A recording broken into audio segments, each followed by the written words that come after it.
Phone tapping కేసులో పోలీసుల దర్యాప్తు కొనసాగుతుంది. భుజంగరావు తిరుపతనను పోలీసులు మేజిస్ట్రేట్ ముందు హాజరుపరిచారు. పరారీలో ఉన్న కీలక నిందితుల కోసం లుకౌట్ నోటీసులు జారీ చేశారు.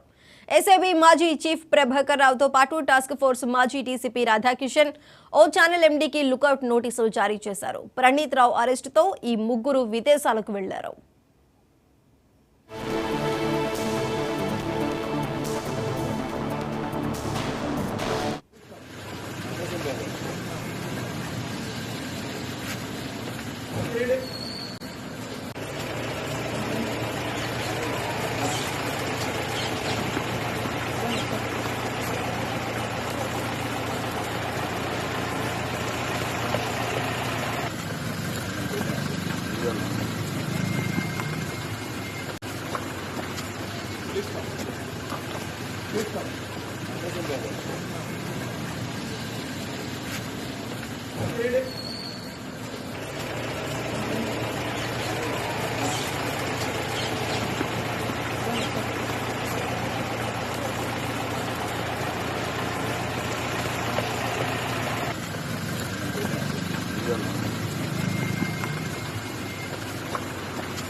ఫోన్ ట్యాపింగ్ కేసులో పోలీసుల దర్యాప్తు కొనసాగుతుంది. భుజంగరావు తిరుపతనను పోలీసులు మేజిస్ట్రేట్ ముందు హాజరుపరిచారు. పరారీలో ఉన్న కీలక నిందితుల కోసం లుకౌట్ నోటీసులు జారీ చేశారు.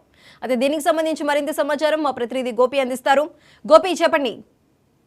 సాయిసుగా ఏదైతే ఫోన్ ట్యాపింగ్ కేసులో ఇప్పటికే భుజంగరావు కావచ్చు, తిరుపతి రావుని ఇప్పటికి కోర్టు ముందు హాజరుపరిచినట్టు కూడా తెలుస్తుంది. దీంతో పాటు పోలీసు వాళ్ళు ముమ్మరంగా దీనికి సంబంధించి అన్ని వివరాలు సేకరిస్తున్నట్టు కూడా తెలుస్తుంది. మరోవైపు ఏదైతే ఒక ఛానల్ కు సంబంధించి ఎండీ కావచ్చు, ఇటు ప్రభాకర్ రావు కావచ్చు, రాధాకిషన్, వీళ్ళు ముగ్గురు కూడా విదేశాల్లో పరారు ఉన్నట్టు కూడా పోలీసులు చెప్పడం కూడా జరిగింది. ఏదైతే ఈ ఫోన్ ట్యాపింగ్ వ్యవహారంలో ఎవరెవరు విఐపీల ఫోన్లు ట్యాపింగ్ చేశారు, దీనికి సంబంధించి ఇప్పటికే పోలీసు వాళ్ళు కూపి లాగుతున్నట్టు కూడా తెలుస్తుంది. టాస్క్ ఫోర్స్ పోలీసు ఏదైతే డీసీపీగా ఉన్న రాధాకిషన్ కూడా ఇందులో ముఖ్య పాత్ర వహిస్తున్నట్టు కూడా తెలుస్తుంది.